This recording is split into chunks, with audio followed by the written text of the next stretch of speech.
So a few years ago, I was at JFK Airport, about to get on a flight, when I was approached by two women who I do not think would be insulted to hear themselves described as tiny, old, tough-talking Italian-American broads.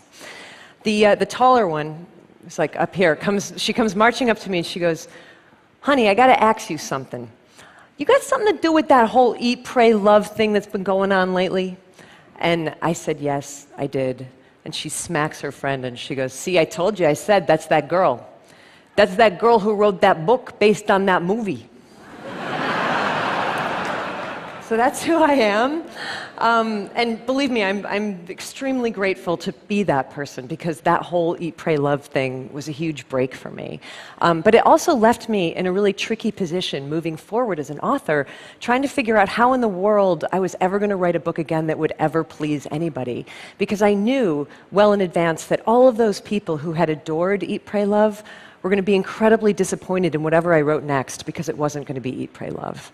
And all of those people who had hated Eat, Pray, Love were going to be incredibly disappointed in whatever I wrote next, because it would provide evidence that I still lived.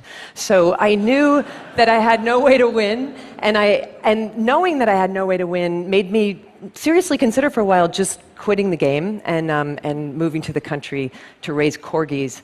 But if I had done that, if I had given up writing, I would have lost my beloved vocation.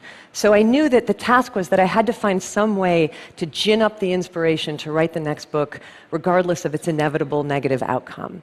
In other words, I had to find a way to make sure that my creativity survived its own success. And I did in the end find that inspiration, but I found it in the most unlikely and unexpected place. I found it in lessons that I had learned earlier in life about how creativity can survive its own failure. So just to back up and explain, the only thing I have ever wanted to be for my whole life was a writer. I wrote all through childhood, all through adolescence. By the time I was a teenager, I was sending my very bad stories to The New Yorker, hoping to be discovered. After college, I got a job as a diner waitress, kept working, kept writing, kept trying really hard to get published, and failing at it. I failed at getting published for almost 6 years. So for almost 6 years, every single day, I had nothing but rejection letters waiting for me in my mailbox.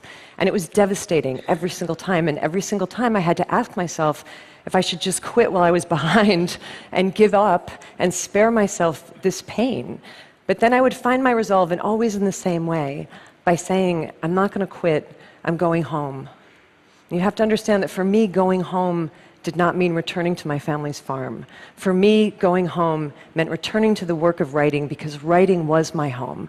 Because I loved writing more than I hated failing at writing, which is to say that I loved writing more than I loved my own ego, which is ultimately to say that I loved writing more than I loved myself. And that's how I pushed through it. But the weird thing is that 20 years later, during the crazy ride of Eat, Pray, Love, I found myself identifying all over again with that unpublished young diner waitress who I used to be, thinking about her constantly and feeling like I was her again, which made no rational sense whatsoever, because our lives could not have been more different. She had failed constantly. I had succeeded beyond my wildest expectation. We had nothing in common. Why did I suddenly feel like I was her all over again? And it was only when I was trying to unthread that I finally began to comprehend the strange and unlikely psychological connection in our lives between the way we experience great failure and the way we experience great success. So think of it like this. For most of your life, you live out your existence here in the middle of the chain of human experience, where everything is normal and reassuring and regular. But failure catapults you abruptly way out over here into the blinding darkness of disappointment. Success catapults you just as abruptly, but just as far, way out over here into the equally blinding glare of fame and recognition and praise.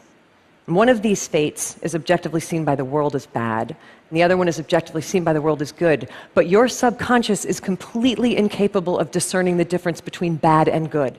The only thing that it is capable of feeling is the absolute value of this emotional equation, the exact distance that you have been flung from yourself.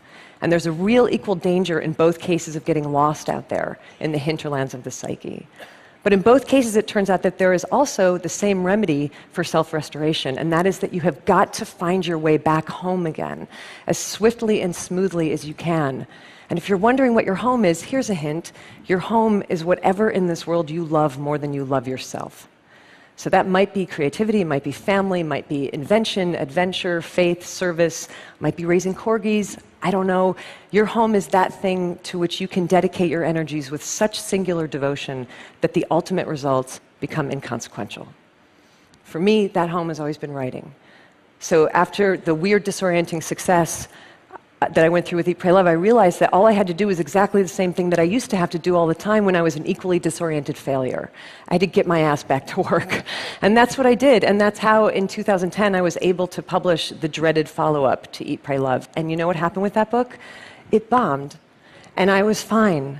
Actually, I kind of felt bulletproof, because I knew that I had broken the spell, and I had found my way back home to writing for the sheer devotion of it.